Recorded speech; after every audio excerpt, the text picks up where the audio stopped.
Hi, my name is Sean Lee. I am here, sophomore at UNC Chapel Hill, and today I am going to try to give you guys information about the clothing and festivals of the UK because I studied there abroad last semester.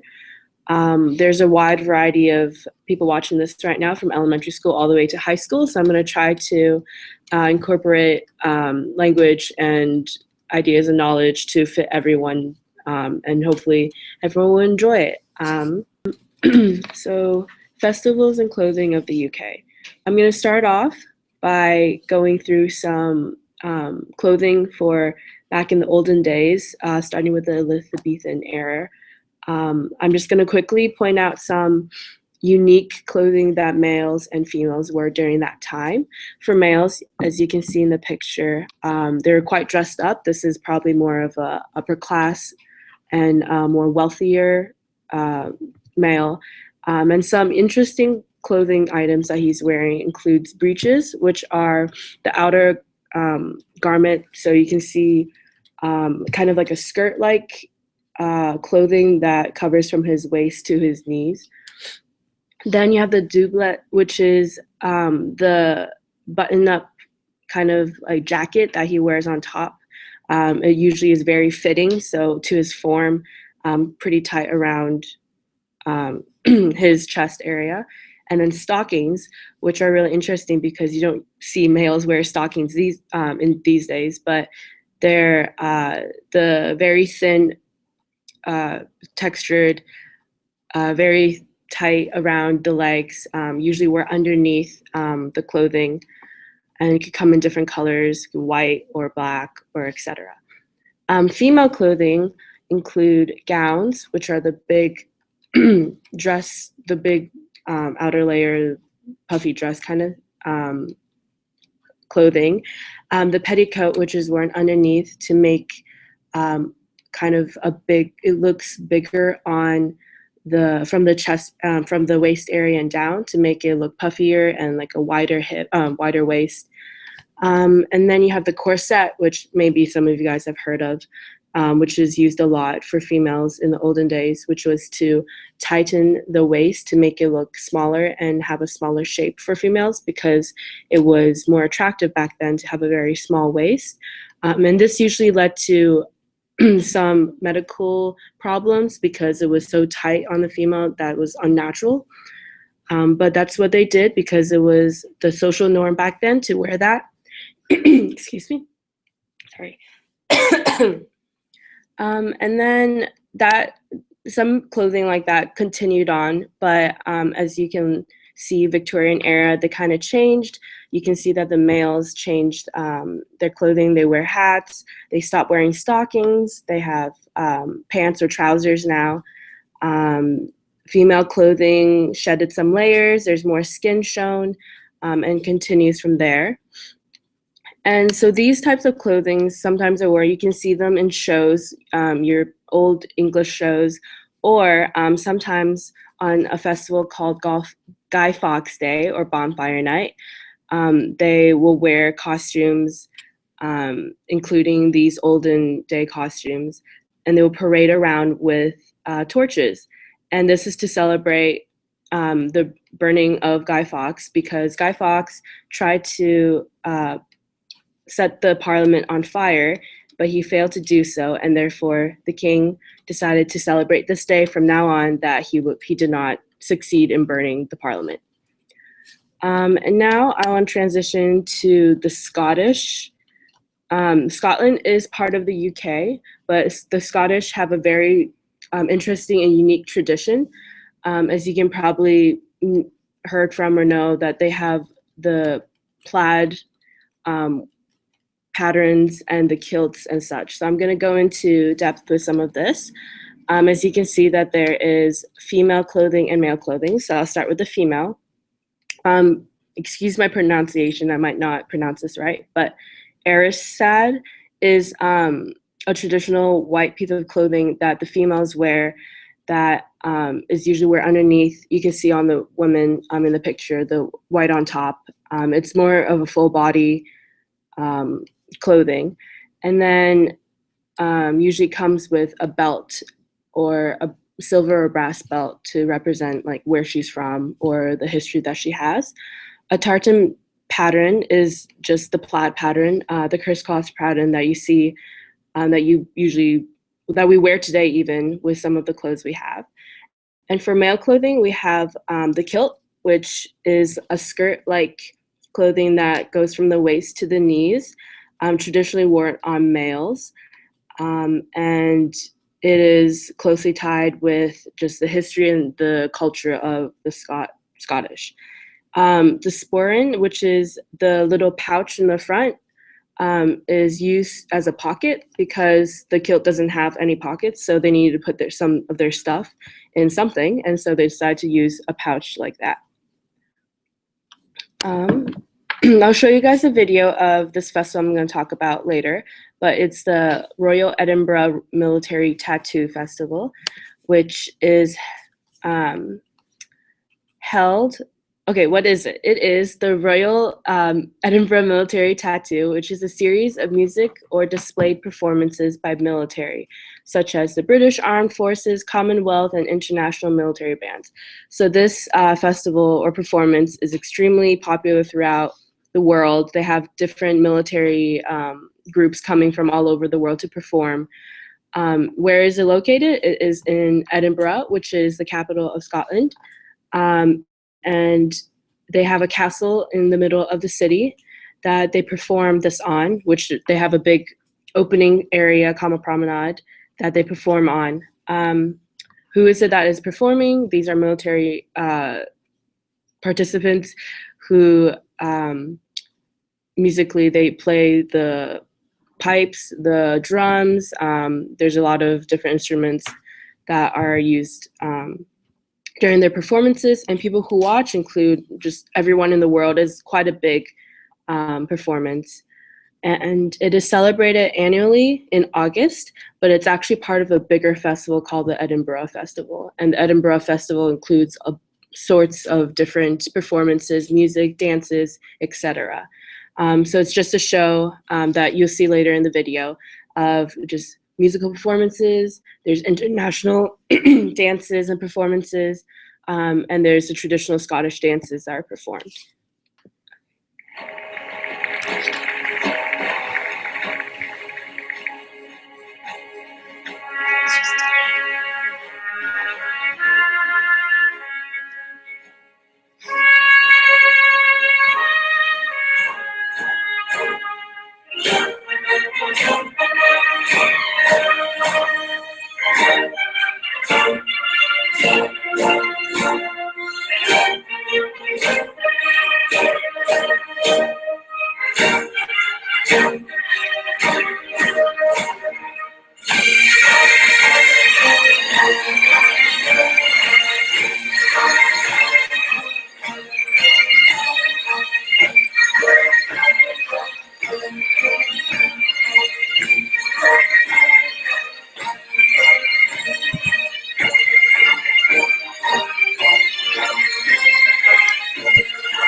So that gives you an idea of what kind of performances go on.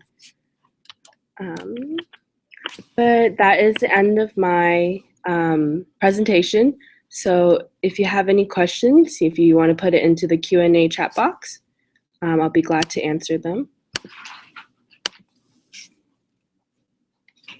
Okay. Well, thank you for listening. Now we're going to have another presenter here.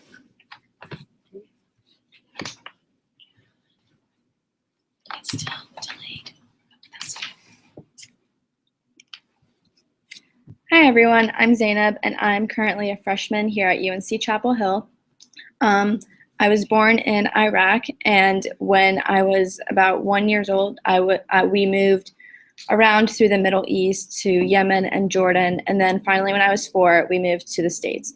So I have a lot of Arabic culture in me, and I have grown up with it, and I really think it's interesting to share it with you all. And like Sean said, you guys are all different ages and different age groups, so I think it's important for you guys to be exposed to it, and I hope you enjoy this presentation. And it's also on clothing in that area in the Middle East. We are talking about Arabic fashion and clothing, and just to clarify, the Middle East encompasses the region around Iraq, Saudi Arabia, Northern Africa, and areas kind of north of Iraq like Syria, Israel, Palestine, etc. So just to begin, I'd like to clarify that there are a lot of different fashions for men and women. A lot of them are mostly centered on women because men's fashion in the Middle East is usually just very casual and similar to what you see in the West, but they do also have some distinctions.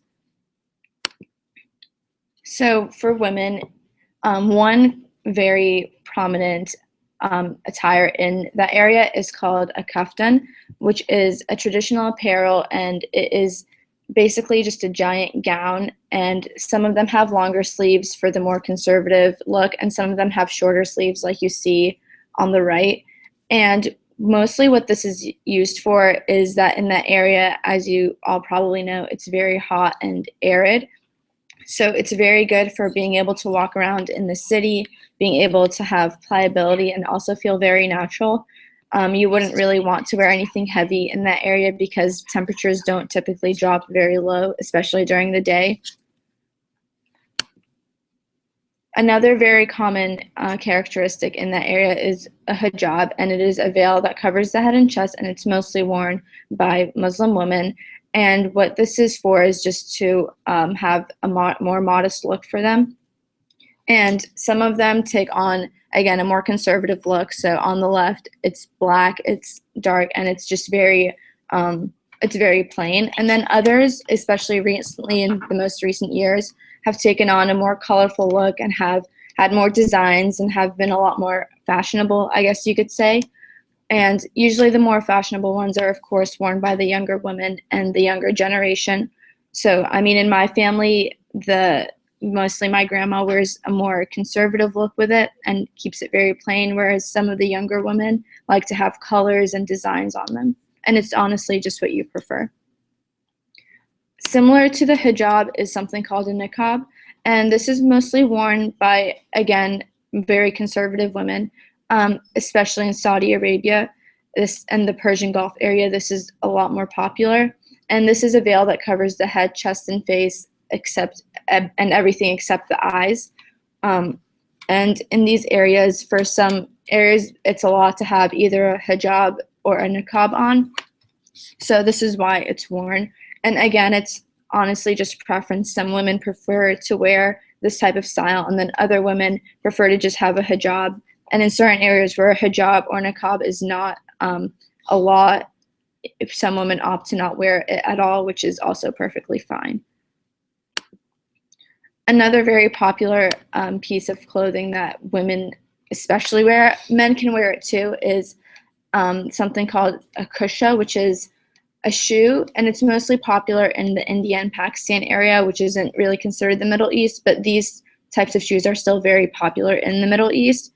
And they are made of leather or textile, and they're embroidered with brass nails, and they have shells, mirrors, and bells on them.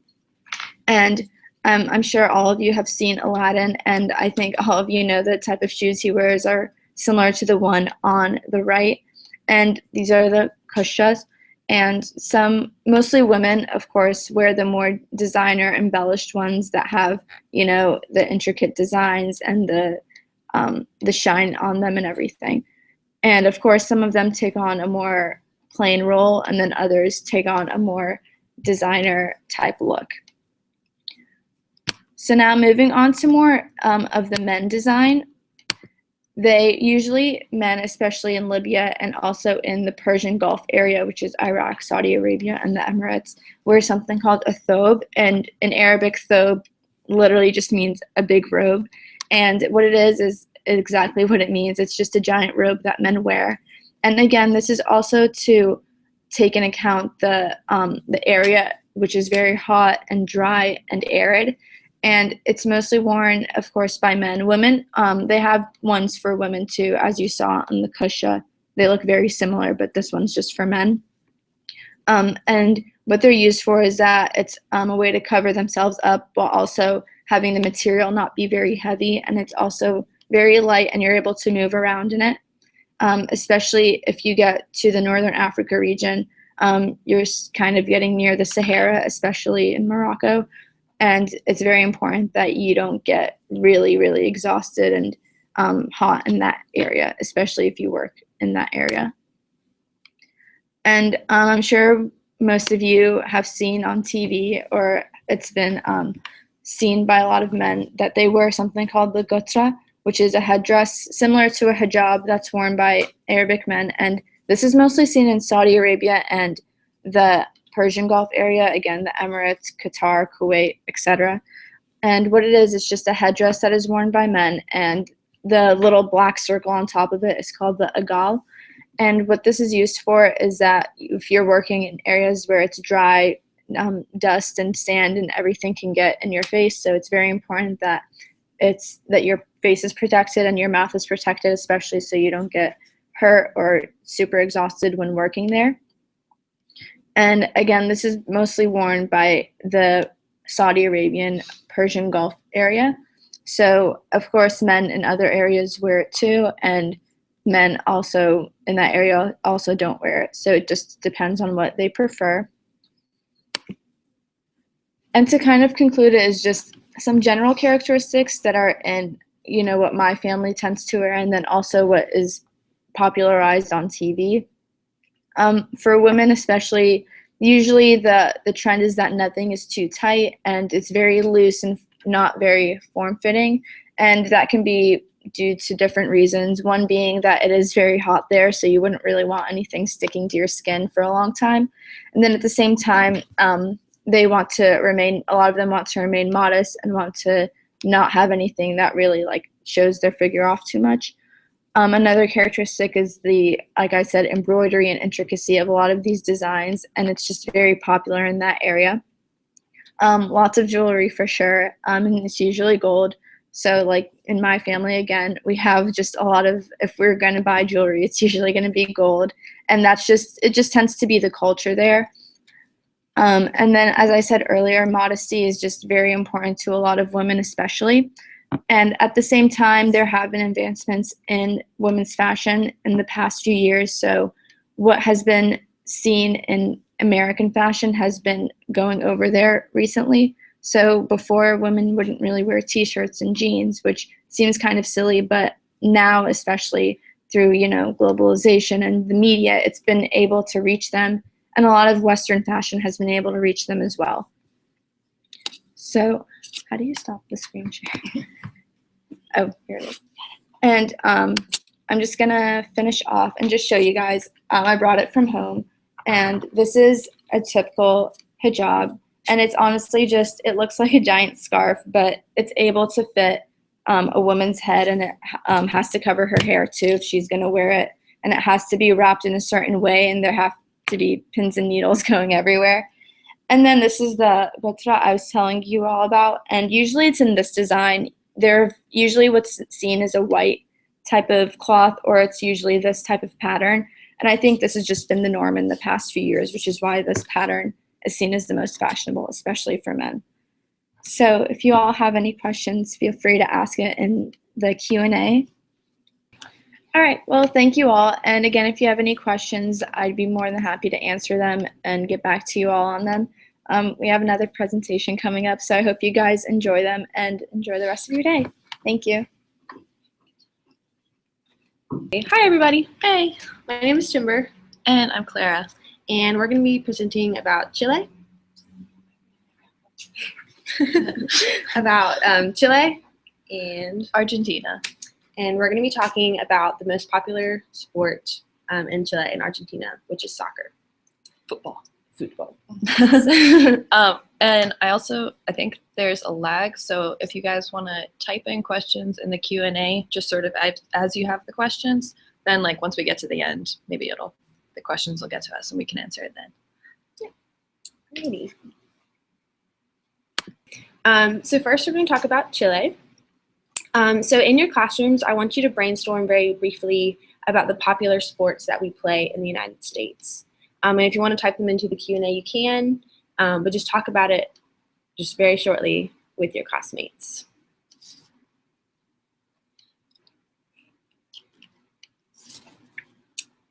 So I'm sure as y'all were talking, you mentioned probably the big three in the United States, which is basketball, baseball, and football. And I'm sure a lot of you guys play soccer as well. But as far as like the teams that people in the US really like to watch, these are the really, really popular ones. However, in Latin America and in Chile, the most popular sport to watch is soccer or football. So I'm going to tell y'all a little bit about Chile's national team. So they've had a national team since 1895. So that's over 120 years of soccer, which is why it's so popular, because it's been such a long-standing cultural tradition. The Chile's national team has a nickname, and it's called La Roja, which means the red in Spanish. And Chile's national colors are red, white, and blue. And their jerseys are often red, as you can see in the pictures. So that's where the nickname comes from. And if you look at the picture at the bottom right, you'll see the player standing with a woman, and that is President Michelle. She's the president of Chile.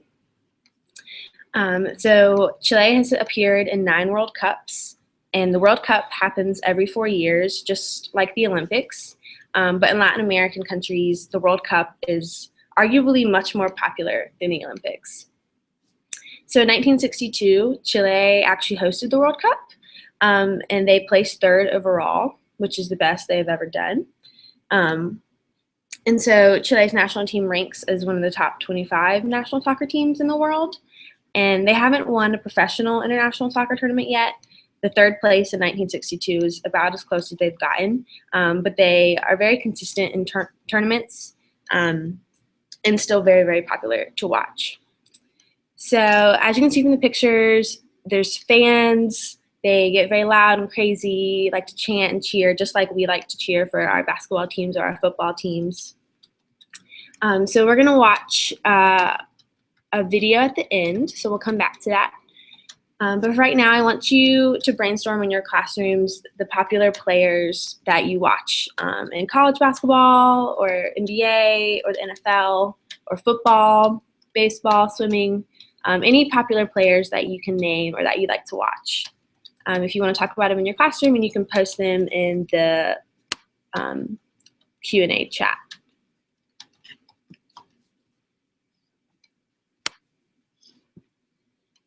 So I'm sure you guys mentioned some big ones. For me, popular players that I think of are Marcus Page for UNC. That's where I go to school. There's some other big ones like Derek Jeter for baseball, football. There's I don't watch football, I guess, as much. Yeah, Tom Brady. Some big ones like that. But in Chile, there's 2 really very popular players. And the first one is Arturo Vidal, and he's a midfielder, and here's his picture. His nickname is the Warrior. He plays very aggressively and is very praised for his technique in soccer. And it was his uncle who first spotted his talent and encouraged him to pursue a professional career, which worked out very well for him. He's one of the best players, arguably, on Chile's team, and lots of people really like to cheer for him. So the second most popular player is Alexis Sanchez, and he is a forward, which means he does a lot of the goal scoring and goal attempts. He played for the Barcelona club team, and he currently plays for Arsenal in addition to playing for the Chilean national team. And when he signed for Barcelona, he was the most expensive transfer in Chilean soccer history. He has played in 2 World Cups, and he's praised for his quickness and technical ability and his creativity in play. So now I want to show you guys a picture of when I was in Chile. Chile played Spain in the World Cup, and they won 0-2. And so after the game, everybody crowded into the town square there. And were cheering and chanting. They were on the roofs. They were honking their car horns. and just really celebrating their win, and just kind of goes to show how big of a deal it was. And I was also, when I was down there in Chile, I was doing service work in like a children's home there. And I was working with like lots of little babies, and the children's home was run by Catholic nuns. And it was really funny and really surprising to me how like into it the nuns also got. They would play the games during the baby's nap time on TVs in the baby's room. And they would cheer really loudly when they won. They were blowing horns. They were wearing the like Chilean scarves. And a lot of times the babies would wake up because everybody, all the workers and the nuns were cheering so loudly. So soccer is just really ingrained in like every aspect of the culture in Chile.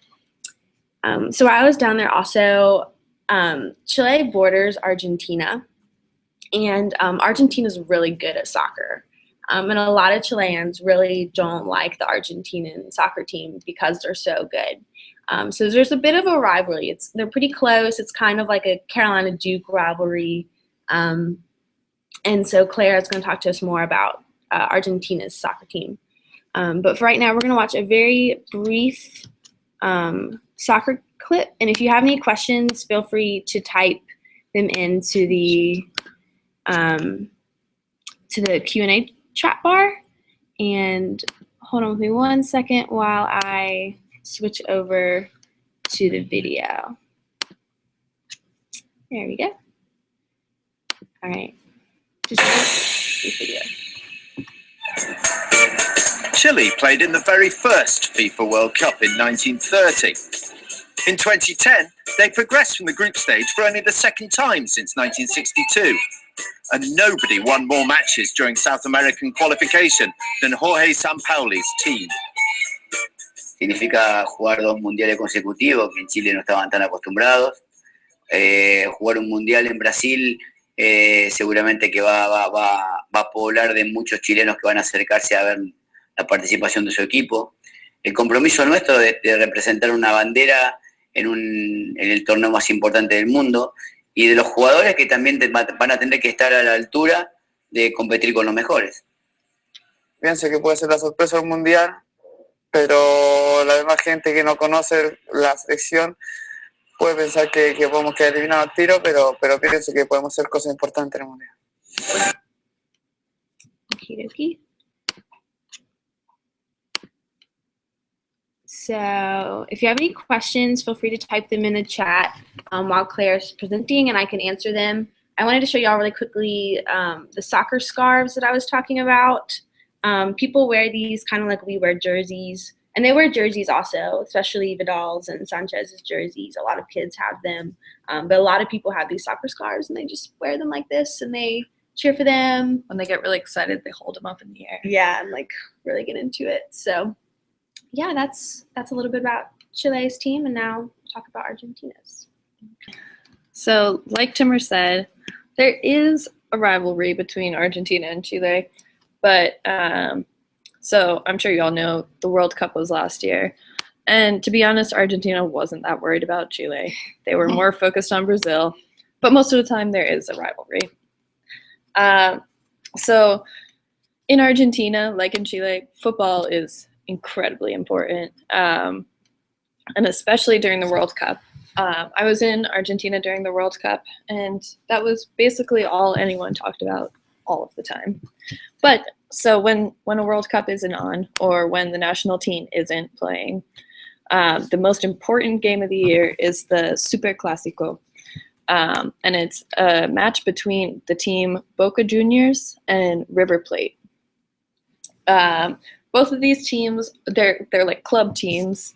So if you know like Manchester or Arsenal or Barcelona or one of those, it's like the same type of thing. They're both from Buenos Aires, and they actually both started in the same neighborhood of Buenos Aires. It was called La Boca. That's how Boca Juniors got its name. However, in a very long time ago, I think in like 1925, River Plate moved to another neighborhood, and they actually moved to, like, their stadium was right outside where I went to school. in Argentina. But the neighborhood they moved to was a lot wealthier, a lot more affluent people lived there, whereas Boca Juniors were in a more working class neighborhood. So the Boca Juniors fans like to say that the River Plate fans are very like stuck up and full of themselves, and so there's a very strong rivalry between them. The fans of both teams are actually all sorts of people. Like, the stereotypes aren't actually true, but people like to just keep saying that, you know, as part of the rivalry. But when World Cup is on, or when Argentina, the national team, is playing, that sort of takes supreme importance in Argentina. Now, can anyone guess who the most important player in Argentina is? I'm sure a lot of people have heard of him. I know my little brothers like to talk about him all the time. So this player is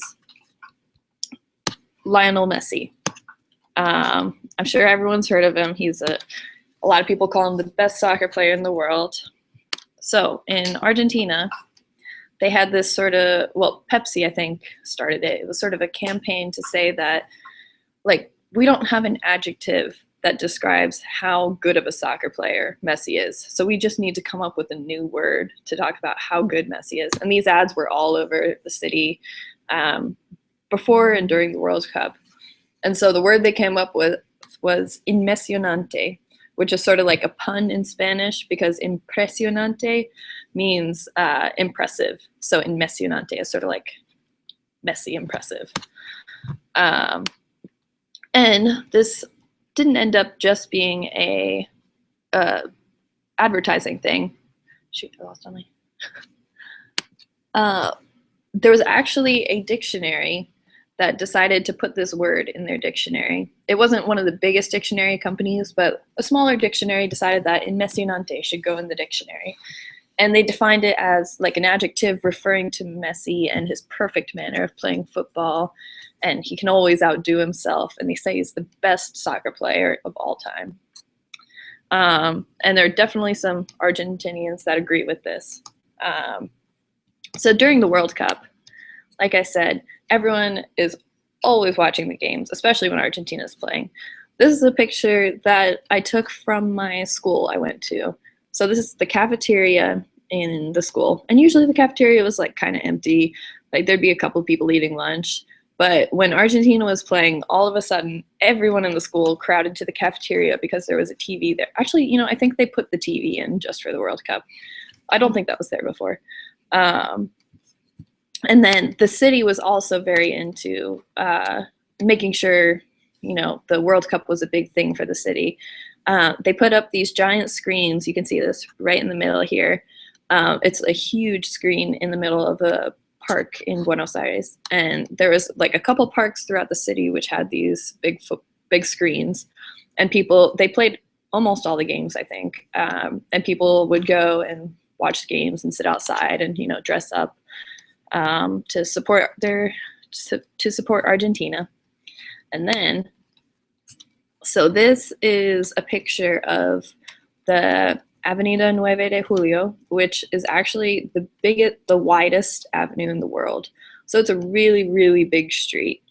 And you can see it's completely full of people. And what's even more interesting is that this is after Argentina lost.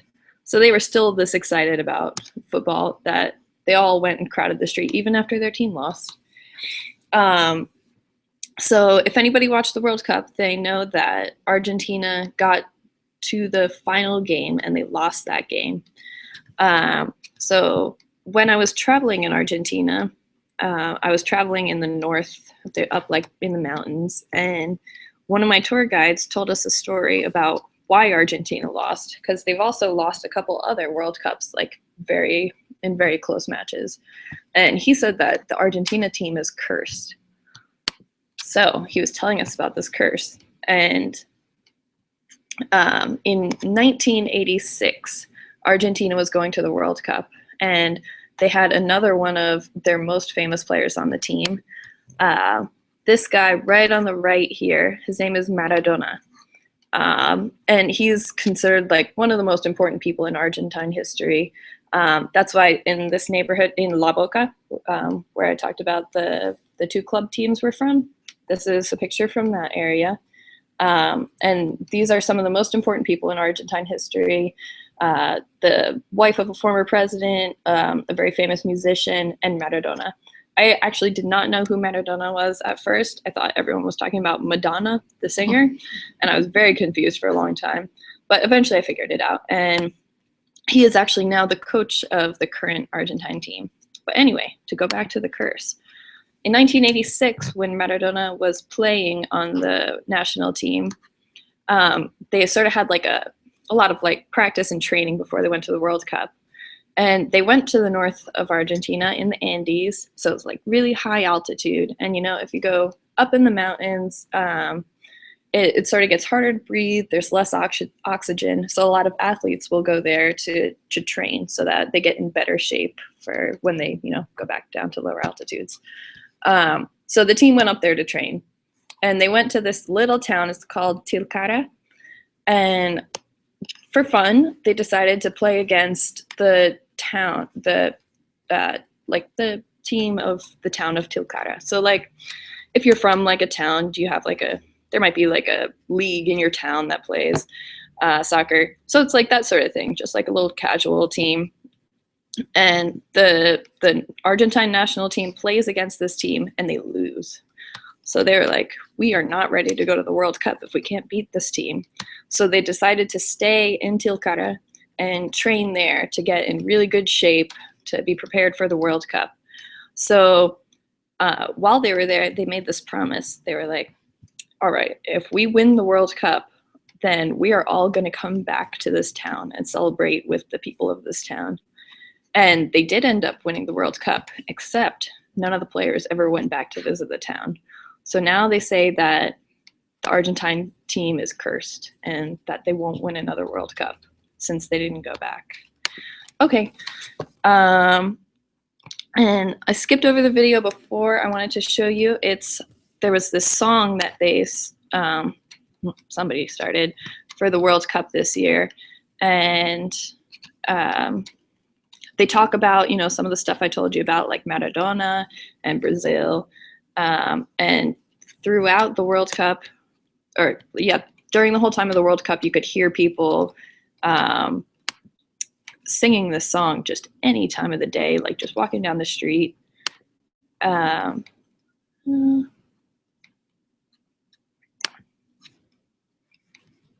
Okay. And they say it, they sing it over and over. So I'm going to go to, and it, the subtitles change languages. So I'm going to go to the English one and we can listen to just a little bit.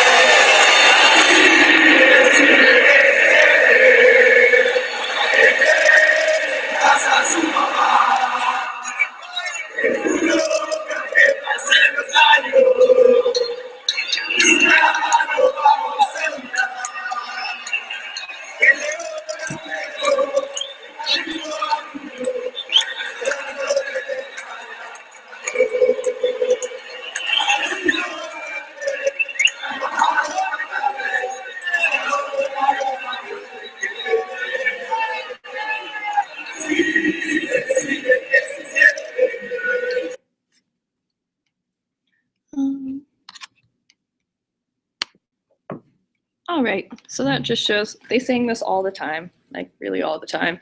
And they like to make fun of Brazil while they were playing against Brazil. So now we're going to check if we have any more questions coming in. One is, why is soccer so popular there? Why is soccer so popular? It might just be from the history. Like soccer is really the biggest sport that's been there, and they've been playing soccer for a very long time. And I guess in most countries, there hasn't been another sport that's sort of like also come around to take a bigger role. Like in the US, so we have like baseball and then basketball and then football. So like people pay attention to different ones in Argentina and Chile, and in a lot of like Europe and other countries. Soccer has just been the most important sport and just sort of stayed that way. Yeah. And other sports are becoming popular too. Basketball is becoming slightly popular in Chile. So like as the years go by, other things are becoming more popular, but soccer always stays pretty consistently popular.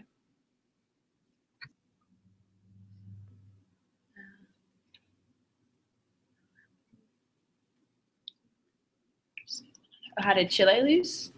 They won against Spain 0-2, and the next game, I think they played the Netherlands, who were really good, and ended up losing, and so they didn't get to advance in the World Cup, and they were very jealous of Argentina's team because Argentina went to the finals. We lost to Germany though. I don't actually remember what the score was, but I know it was very close, and it was like to the last minute, and somebody scored a goal. Is soccer in U.S. different than in South America? That's a good question. I think one important thing is, that we don't have such a big fan base. So like you won't see as many people here like going out to watch soccer games. We also like don't, since there's not such a big fan base, we don't pour as much money into soccer as people spend more money on football teams and basketball teams. And those athletes make a lot of money and stuff. As far as like the rules of the game and like the game itself, it's the same. We just don't have as big of a focus on it, so I think that's why we're not usually as strong of a team. Any other questions? I can't tell what one. Okay. Yeah, how did the U.S. team do this year? We did pretty well. Yeah, I think we we were actually like did better surprisingly than expected. well. Yeah, which is kind of funny because like the people that I was staying with down there like to like kind of poke fun at the U.S.'s soccer team. You already saw the how did they lose question. Yeah. How old do you need to be to play professional soccer? Yeah, I don't know. I know there are some very young players, so they will get like 18-year-old players. I don't know if there's a rule about it, but I know the sort of general like age of soccer players is very young compared to I think other sports. Yeah. So like by the time players are like 25, 26, they're sort of like getting old. Yeah, and like they don't have like how we have like college teams where a lot of players go and play in college and they move up to the more professional leagues. They don't really have that in Chile. They have the club teams and the national team. That's sort of it's sort of like club and then national. So like you play club most of the time, and then if there's like a tournament like the World Cup, or they have other ones too, where the national team is playing, then they'll go play that.